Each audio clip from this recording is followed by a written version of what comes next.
Many years ago, in the quiet village of Umu, lived two sisters named Ada and Chinwe. Ada, the older sister, was the kind of person who made the world brighter just by being in it. She was gentle and humble, always greeting her elders with respect and offering help wherever she could. Even when she had very little, she shared it with those around her. The villagers adored her and called her Adanma, a name that means good daughter. Chinwe, the younger sister, was very different. She was incredibly beautiful. Her skin shone like polished palm oil in the sun, and her eyes sparkled like stars. Men would turn their heads to watch her whenever she walked by. But Chinwe's heart was not as beautiful as her face. It was filled with pride. She disliked hard work, laughed at poor people, and often mocked her own sister. One fateful day, Chinwe visited the family farm and found Ada working, her hands covered in soil. She smirked and started to mock her. "Look at your hands, always dirty. See your fingers. My God, are you a farmer's wife already? Can't you look at me? I am a fine girl, no stain. My nails and makeup are always perfect. But you always look like a beggar." Ada simply smiled and replied softly, "Pride is not food, my sister. I pray that one day you will understand that what you are doing is wrong." But Chinwe just rolled her eyes and walked away, swinging her hips, as if the whole world belonged to her. The difference between the two sisters was clear to everyone, even their family members. They would often say, "Ada's heart is like gold, but Chinwe's beauty without respect is like pounded yam without soup. One day she will learn." That day of learning seemed to come sooner than expected when their father became very sick. The strong farmer who could clear a whole field before noon was now as weak as a child. One afternoon, fearing he would not recover, he called his daughters to his bedside. "My children," he said, his voice dry and faint, "I don't have much, but I must share my land before I go. I have no sons, only you two. I have already told my brothers that no one should ever fight my daughters, and they have agreed. But my farmlands must be shared between you. Do not forget your fatherland." Chinwe started smiling, sure she would get the best share. She was, after all, her father's favorite because of her beauty. The father continued, "Chinwe, I will give you most of the land. Take the one by the main road and the other near the hills. People will respect you for your beauty, and men will fight to marry you. With this land, if you do something meaningful with it, your life will be soft and you will prosper." Chinwe was overjoyed. "Thank you, Papa. I knew you loved me the best." Then their father turned to Ada. "My Ada, I give you the small piece of land near the stream. I know it is not much, but your hands are strong and your heart is patient. With God's help, it will feed you and multiply into plenty more land for you." Ada, ever grateful, bowed her head. "Thank you, Papa. Whatever you give me, I will use it well." A few days later, their father passed away. The whole village mourned his loss. After the burial, life had to continue. True to her word, Ada woke up early the very next day. She tied her wrapper, carried her hoe, and went to her small farm. She cultivated the land, cleared the weeds, and planted cassava, yam, and maize. When the rains came, she planted beans. When the sun was harsh, she weeded. The villagers always saw her sweating and marveled at how she worked like 10 men. Ada would just smile and thank them for their compliments. Chinwe, on the other hand, refused to even touch the soil. "Me bend down and dig with a hoe. My beauty is my work," she would say. She moved to the city, spending her days chasing after rich men. She painted her lips, wore fine clothes, and walked in high heels, believing she was a baby girl who deserved a life of luxury without lifting a finger. She sold portions of her land to fund her lavish lifestyle. One weekend, Chinwe came back to the village. She saw Ada returning from the farm, tired and carrying firewood on her head. Chinwe laughed loudly. "Ha, see your clothes full of dust. See your feet, they look like dry leather. Are you not ashamed? Look at me. I am fine, fresh, and soft. Who would even look at you?" Ada warned her sharply, "Chinwe, mind your business. I'm not the one who said you should not work. But know this, beauty cannot cook food, you cannot eat your looks. I will not go around begging men for money when I have the means to earn it myself. We grew up in the same home, weeding and farming. Suddenly, after Papa died, you became a big girl. I beg you, do not mock me. I have chosen my path. Let it be. If I were you, I would use those lands before they go to waste." "Who asked you for your farm wisdom?" Chinwe snapped back. "Don't preach to me as if I don't know what I'm doing." Their mother, who had been watching from a distance, was heartbroken. That evening she called both daughters and sat them down. "My daughters, listen. Ada, you are humble, and God will bless the work of your hands. Chinwe, you are beautiful, but you mock too much. Pride cannot cook soup. Your sister has told you this, and I am repeating it. Remember, your sister's hands may save you one day." Chinwe became furious. "Mama, is this why I miss Papa? He never talked down to me. Why do you always praise her? Is it because she looks like you? I will never beg Ada for food. Never. I will marry a rich man, live in a big house, wear gold and designers, and drive expensive cars. This small village life is not for me." "My child," her mother pleaded, "I have never compared you. I only thank Ada for being hardworking. You choose not to use your land. You sold some and are using the money to party. Soon, the town will forget you when the money finishes. Life does not always go as we plan. Do not despise small beginnings. It is not too late to change." But Chinwe was too proud to listen. "Mama, I am not interested. Stop talking about this farm. I only came because you called me. I shouldn't have wasted my transport money." The next morning, she left for the city in a huff. As the years passed, Ada's farm flourished. Her cassava roots were big, her yams were fat, and her maize stood tall like soldiers.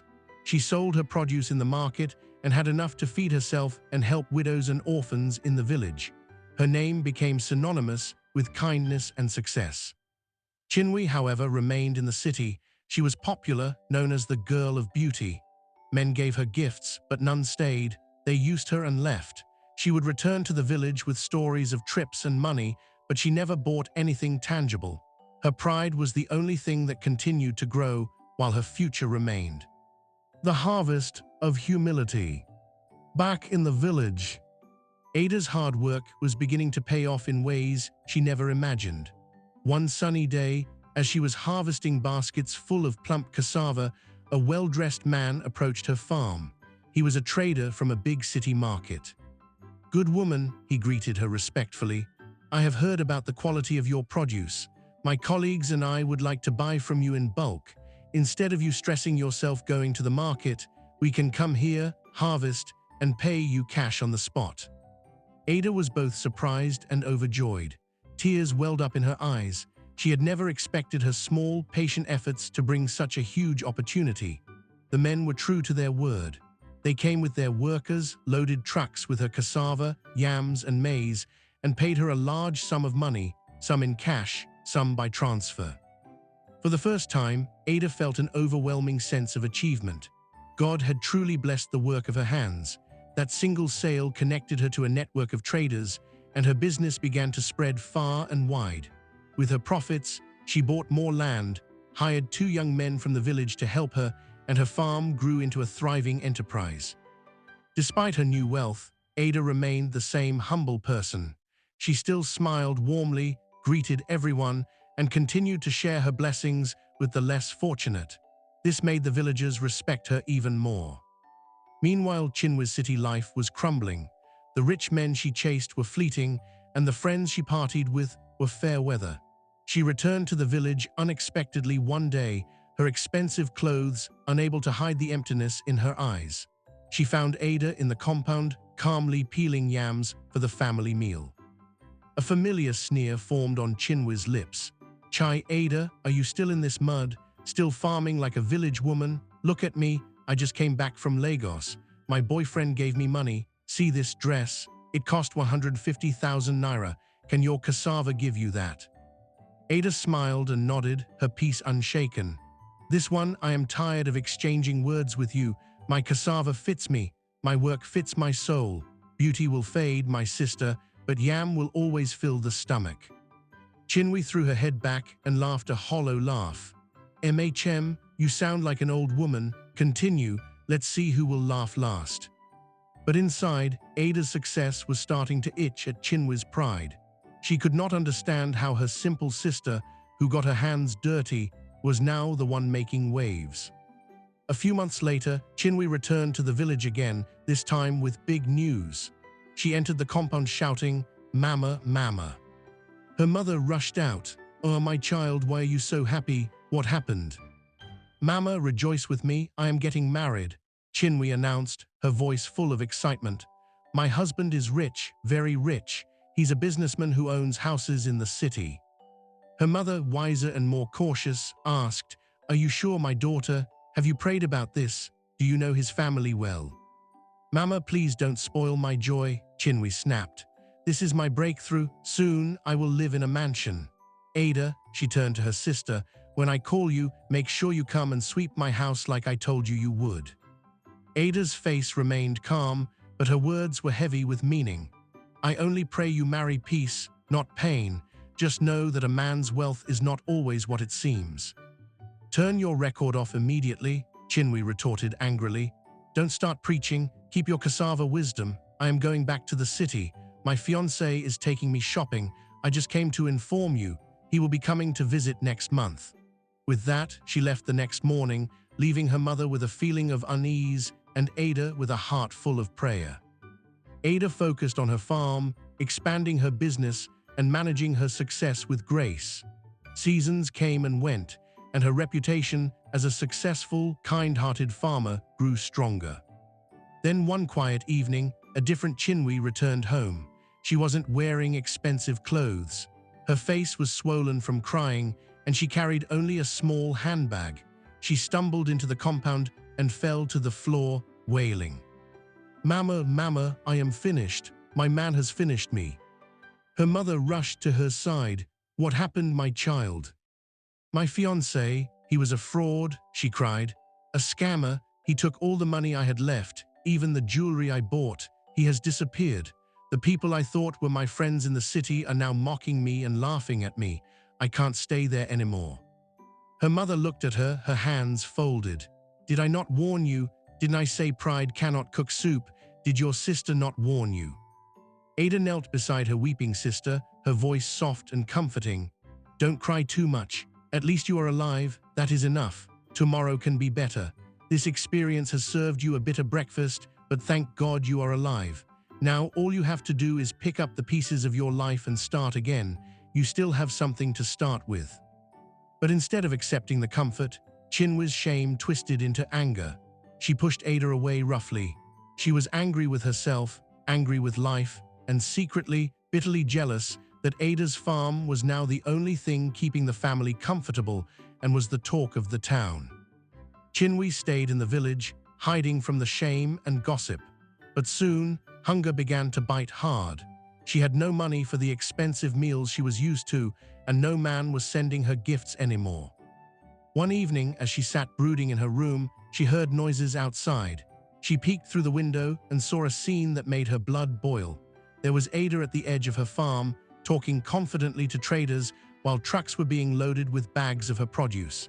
Chinwe watched as money exchanged hands. She saw the respect the traders gave Ada. A corrosive thought began to form in Chinwe's mind. Why should she have everything? I am the beautiful one. I deserve more. If I can take that land by the stream, people will respect me again. How can my sister's name be everywhere while I am a nobody? An evil and foolish plan began to take root in her heart. A plan that would test the very fabric of their family and reveal the true cost of her pride. The poison of jealousy. The sight of Ada's success festered in Chinwe's heart like a wound. She could no longer bear the thought of her humble sister being the talk of the village, while she, the beautiful Chinwe, was now an object of pity and gossip. The small, patient piece of land by the stream that her father had dismissed had become a goldmine, and Chinwe felt it should have been hers all along. A wicked plan crystallized in her mind. She decided she would claim that fruitful land for herself. She went to her two uncles, the elders who helped oversee family matters. She bowed before them, pretending to be humble and wronged. In her hands, she held a forged document. "Uncles," she began, her voice dripping with false sadness. "My late father gave me the farm by the stream, but my sister, Ada, has been keeping it from me. Now I am ready to claim what is rightfully mine." The two uncles looked at each other, confused. One of them spoke. "Chinwe, are you sure? We remember your father's wishes. Your mother told us clearly that the land by the stream was given to Ada." Chinwe feigned even greater distress. "Ah, uncles, you are mistaken. See the papers here. Our father documented everything and signed it himself before he died. She presented the forged document. The uncles took the paper and examined it carefully. Something felt wrong. The signature looked off, and the story didn't align with what they knew. While they were hesitating, Chinwe played her final card. "My fiancé," she lied, "has promised to build a very big warehouse on that land. It will bring development to our village. All I need is your go-ahead to take over the land my father gave me." Just as she was making her plea, Ada walked into the meeting. She was not alone. A well-dressed man accompanied her. Ada greeted the elders calmly, though her heart was racing.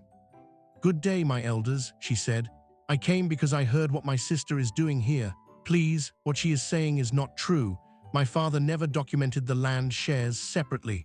The entire family land is documented as a whole, but he shared it verbally, and our mother is a witness to this. She knows Chinwe is lying."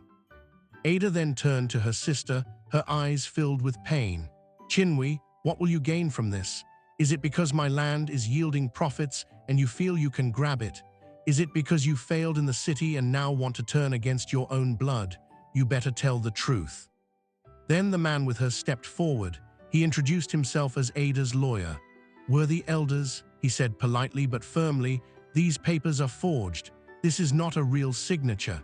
Miss Ada already showed me her father's genuine signature on the main land document, and this one," he said, pointing at Chinwe's paper, "is a fake."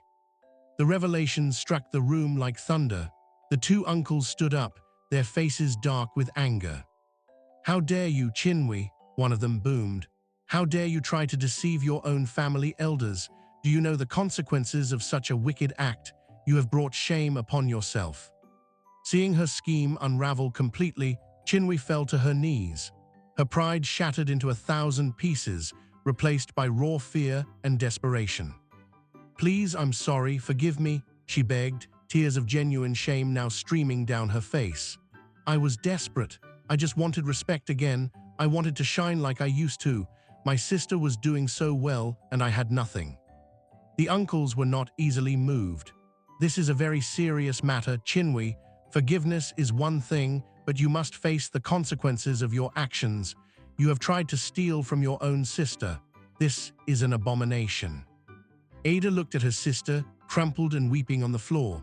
A part of her felt vindicated, but a larger part, her kind and forgiving heart, felt a deep sorrow. This was her sister, her own flesh and blood, brought so low by her own pride and jealousy. The family meeting ended with a heavy air. Chinwe was publicly disgraced.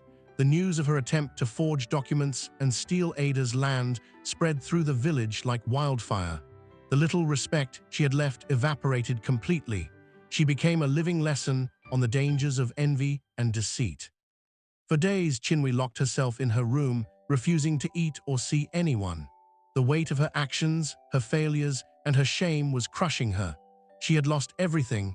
Her beauty's allure was gone, her reputation was in tatters, and she had nearly destroyed her relationship with her family. She had hit rock bottom. It was in this deep darkness that a slow, painful realization began to dawn on her. Her mother's words echoed in her mind, "Pride cannot cook soup." Ada's gentle warnings came back to her, "You cannot eat your beauty." She had been so blind. She had chased everything that was fleeting and despised everything that was lasting. One morning, she finally emerged from her room. She looked pale and thin. She walked slowly to where her mother and sister were sitting in the compound. She did not look them in the eye. Instead, she knelt down before them, her head bowed low. "Mama, Ada, I have wronged you," she whispered, her voice choked with emotion. "I have been a fool. My pride has eaten me up and made me evil. I am so sorry for everything. For mocking you, Ada. For not listening to you, Mama. For trying to steal what is yours. I am sorry." It was a genuine apology, born from a heart that had finally been broken open. The seeds of humility, so long dormant, were at last beginning to sprout. The blossoming of redemption.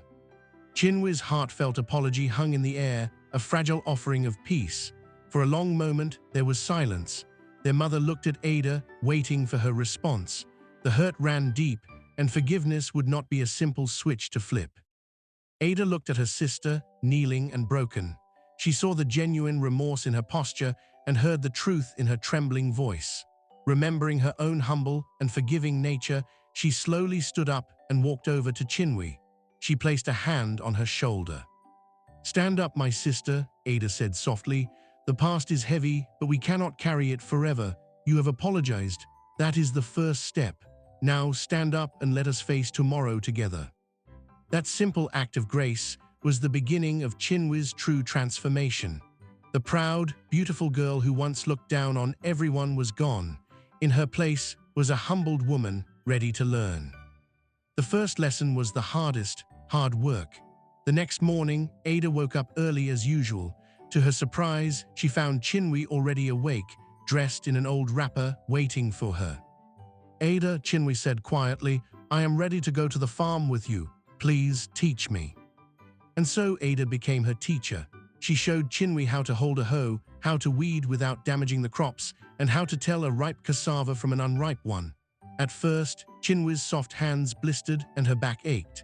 She was slow and clumsy, but for the first time in her life, she did not complain.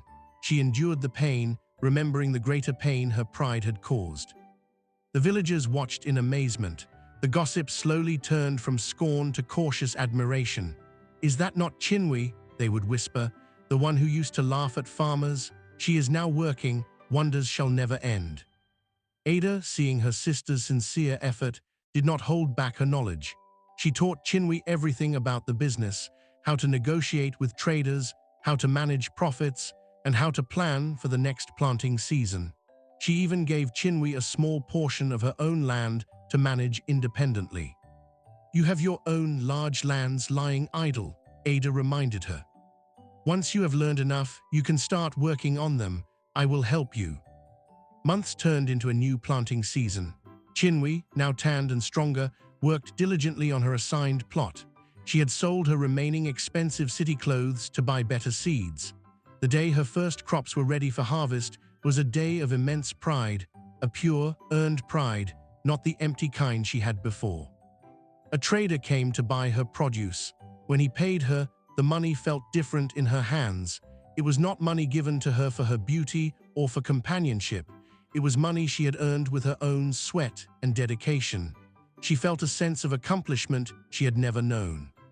She went straight to the market and bought a good piece of meat and fish for the family pot. When she presented it to her mother, the old woman's eyes filled with tears of joy. "My child," her mother said, pulling her into a warm embrace, "now you understand. This is the food that pride could never cook. Welcome home, my daughter, truly welcome home." The relationship between the two sisters blossomed. Chinwe's sharp mind, once used for scheming, proved useful in business. She helped Ada with record keeping and found new markets for their produce online. Ada's humility and hard work grounded Chinwe. Together, they became an unstoppable team. They pooled their resources, combined their lands, and created a large, thriving agricultural enterprise that employed many people in the village. One evening, as they sat together watching the sunset over their flourishing farms, Chinwe turned to Ada. "Ada," she said, "for all those years I mocked you, I am sorry. I was the foolish one. You were planting seeds in the soil while I was planting seeds of my own destruction. You were growing food and I was growing trouble. Thank you for not giving up on me." Ada smiled, her heart full. "We are sisters, Chinwe. The stream does not quarrel with the rain. They work together to fill the river. That is what we are doing now." Years later, the two sisters were known throughout the region not just for their successful farm, but for their powerful story of redemption and unity. Chinwe, now a respected and wise businesswoman in her own right, would often advise young girls, "Do not let your beauty be your only story. Let your hands tell a story of hard work, and let your heart tell a story of kindness. That is a beauty that never fades." Their mother, old and gray, would sit in her chair, watching her daughters manage their empire together. A peaceful smile would always be on her face. The village saying had been proven true: a beautiful heart like Ada's was indeed like gold. And Chinwe had finally learned that beauty without humility was like a field without seeds, empty and barren. But when the two are combined, as they finally were in their family, the harvest is truly plentiful and blessed.